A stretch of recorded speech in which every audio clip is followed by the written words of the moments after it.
is John Arol Vergara, and we are here at University of Batangas to tackle all about the procrastination. And this is our podcast. So today we will be going to talk about procrastination, and there are a lot of questions that I'm going to ask to these members. So hi guys, our podcast. Hi! So this is Mr. Raven, Miss Joycel, Miss Acohedo, Miss Ingrid, and Mr. Roldan. So the first question is, what is procrastination for you, Mr. Raven? Procrastination is like sa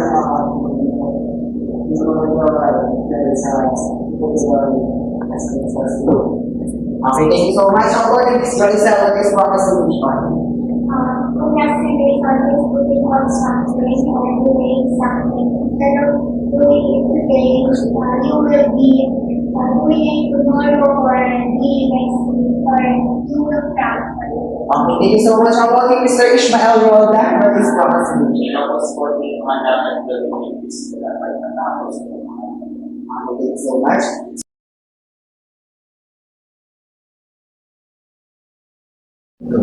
So the first question is, why do you wait until the last minute to study? Babae na ba rin sa akin, ginagawa ko yung board minsan wala pa ako sagot, pero may pa ako sa ginagawa ko maging kailangan ko muna yatin yung energy na gusto ko bago matulog. Pag ginawa ko, quality yung gagawa. So kumbaga, nag-cook out ka muna sa iyong mga strength para makuha ng energy para makagawa ka ng activities. Am I right? Thank you so much. How about you, Miss Joyce? Does cramming the night before a test actually work? It does, because there are some lessons na kapag meron mo or like before the test, maaalala mo sa that day mismo kasi fresh pa sa memory mo. So it really works. Okay, thank you so much. How about you, Miss Acohedo? How does the place where you study affect your grades? Sobrang malaking epekto siya kasi based sa experience ko, kapag nasa room, I mean, nasa kwarto, hindi ako nakapag-aral ng maayos.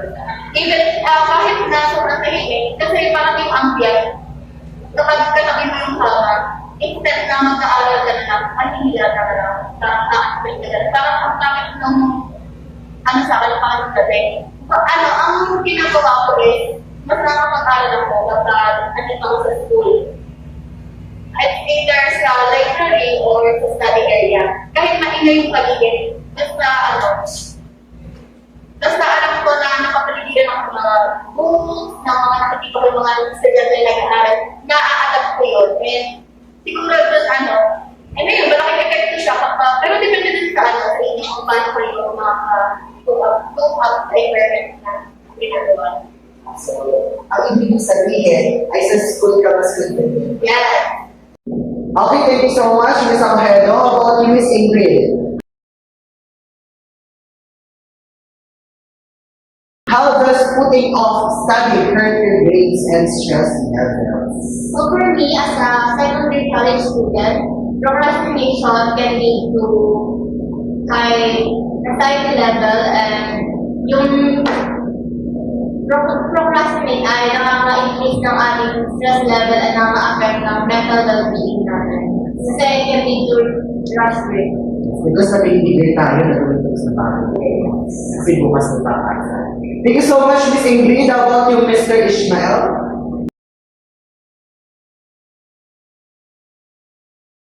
Do phones and laptops help or harm our study?